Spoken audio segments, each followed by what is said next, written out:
Assalamualaikum warahmatullahi wabarakatuh. Yang terhormat Ibu Anita Dwi Utami, SEMAK, serta rekan-rekan mahasiswa yang saya hormati. Perkenalkan, nama saya Ripaldi Alpaujan dengan NPM 2303302210059, mahasiswa Fakultas Ekonomi dan Bisnis Universitas 11 April. Pada kesempatan seminar proposal hari ini, saya akan mempresentasikan penelitian saya yang berjudul Pengaruh Profitabilitas terhadap harga saham perusahaan subsektor pasar modal yang terdaftar di BEI tahun 2020 sampai 2025. Oke, untuk slide selanjutnya mengenai latar belakang. Baik, mari kita mulai dari mengapa penelitian ini penting dilakukan. Kita semua tahu bahwa harga saham sebuah perusahaan seharusnya naik ketika perusahaan itu mencetak keuntungan yang besar. Begitulah teorinya. Namun, yang terjadi pada PT Gudang Garam Tbk atau ya disingkat GGRM justru tidak selalu seperti itu. Pada tahun 2023, laba bersih GGRM naik cukup signifikan, yaitu sebesar 47,79%. Logikanya, harga saham seharusnya ikut naik, tapi kenyataannya harga saham justru cenderung stagnan, tidak bergerak naik secara proporsional. Sebaliknya, sepanjang 2020 hingga 2025, harga saham GGRM terus mengalami tekanan dari sempat di harga 40.000 per lembar di tahun 2020, turun drastis hingga ke kisaran 8.300 di tahun 2024. Salah satu faktor besar adalah kenaikan tarif cukai rokok yang terus meningkat rata-rata 10% per tahun sejak 2022. Sehingga, cukai adalah komponen terbesar dalam biaya produksi perusahaan rokok. Sehingga, ketika cukai naik, laba perusahaan pun tertekan. Nah, ketidaksesuaian inilah yang menarik untuk diteliti apakah benar profitabilitas berpengaruh terhadap harga saham, seberapa besar pengaruhnya. Inilah yang saya ingin jawab melalui penelitian ini. Selanjutnya, mengenai rumusan masalah dan tujuan penelitian. Dari latar belakang tadi, saya merumuskan pernyataan penelitian berikut. Bagaimana pengaruh profitabilitas yang diukur melalui ROA, ROE, NPM, dan GPM, baik secara sendiri-sendiri maupun bersama-sama, terhadap harga saham GGRM selama tahun 2020 hingga 2025. Penjelasan singkatnya, ROA atau Return on Asset, seberapa efisien perusahaan menggunakan asetnya untuk menghasilkan laba. Sederhananya, dari setiap 100 aset dimiliki, berapa rupiah laba yang dihasilkan. ROE atau Return on Equity, seberapa besar keuntungan yang diperoleh pemegang saham dari modal yang mereka tanamkan. NPM atau Net Profit Margin, dari setiap 100 penjualan, berapa rupiah yang menjadi laba bersih setelah semua biaya dibayar. GPM atau Gross Profit Margin, dari setiap 100 penjualan, berapa rupiah laba kotor sebelum biaya operasional lainnya. Tujuan penelitian ini adalah untuk menguji dan menganalisis pengaruh keempat indikator profitabilitas tersebut terhadap harga saham GGRM secara empiris dan ilmiah. Selanjutnya, mengenai landasan teoritis. Penelitian ini berdiri atas 3 lapisan teori yang saling mendukung.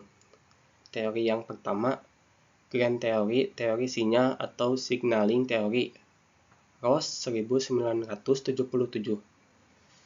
Teori ini menjelaskan bahwa ketika perusahaan mempublikasikan laporan keuangan, termasuk data, laba, dan profitabilitas, itu adalah sebuah sinyal bagi para investor.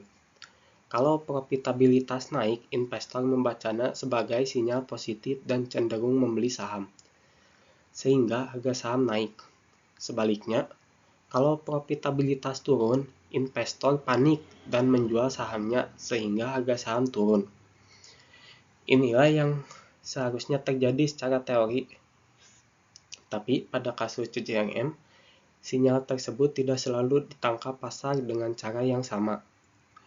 Dan itulah yang membuat penelitian ini menarik.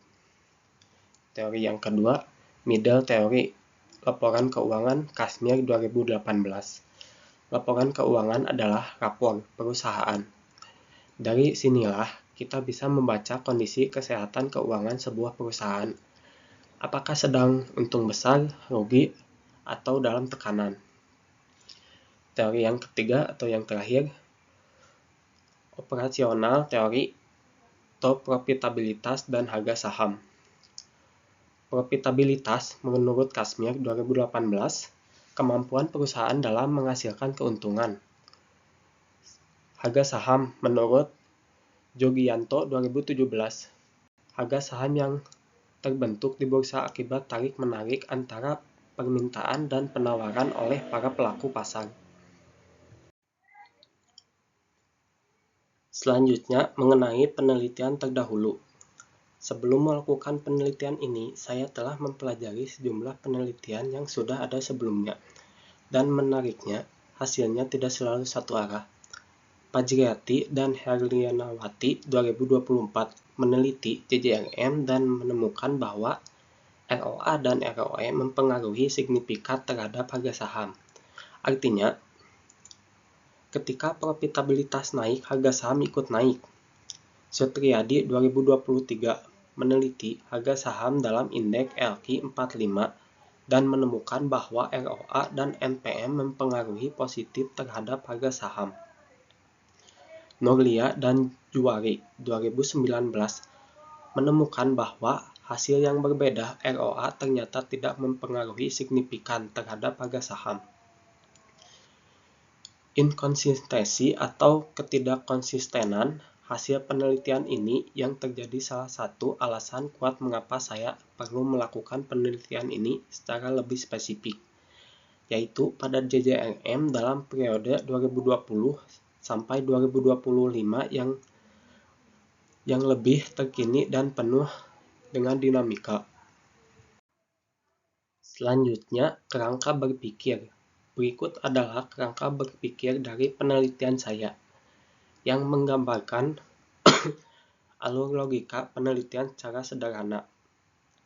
Di sebelah kiri, kita punya variabel X, yaitu profitabilitas, yang dalam penelitian ini diukur melalui ROA atau Return on Asset sebagai proyeksi utamanya.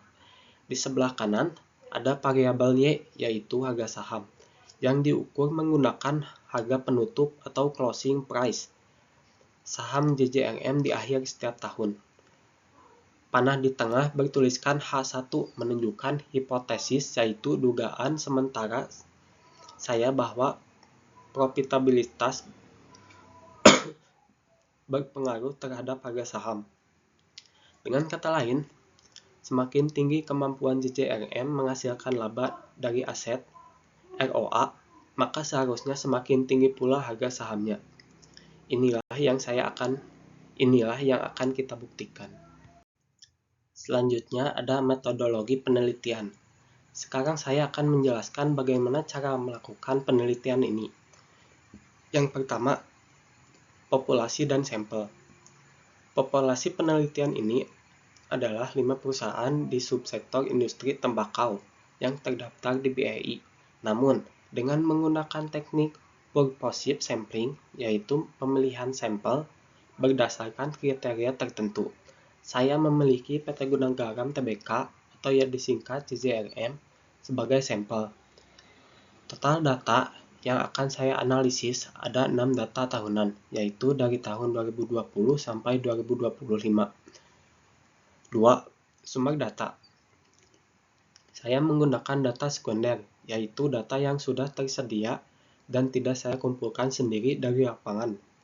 Dan sumbernya, laporan keuangan tahunan JJRM yang tersedia di situs resmi BEI atau www.idx.co.id. Data harga saham penutup. dari Yahoo Finance dan Investing.com. 3. Teknik analisis data. Yang pertama, statistik deskriptif untuk menggambarkan karakteristik data secara umum seperti nilai rata-rata, nilai tertinggi, dan terendah.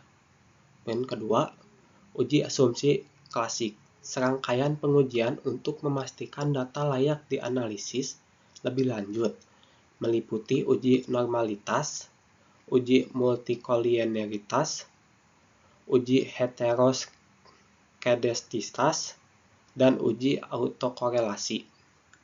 Poin ketiga, analisis regresi linear berganda. Teknik utama untuk mengukur seberapa besar pengaruh ROA, ROE, NPM, dan GPM terhadap harga saham. Poin keempat dan yang terakhir, uji hipotesis.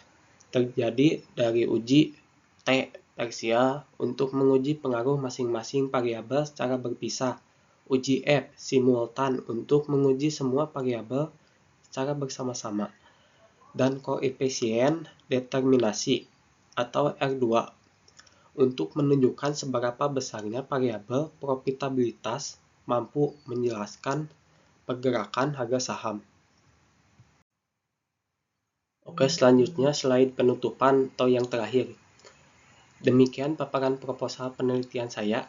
Besar harapan saya akan penelitian ini dapat memberikan kontribusi nyata, baik bagi dunia akademis maupun bagi para investor dalam memahami hubungan antara kinerja keuangan dan harga saham.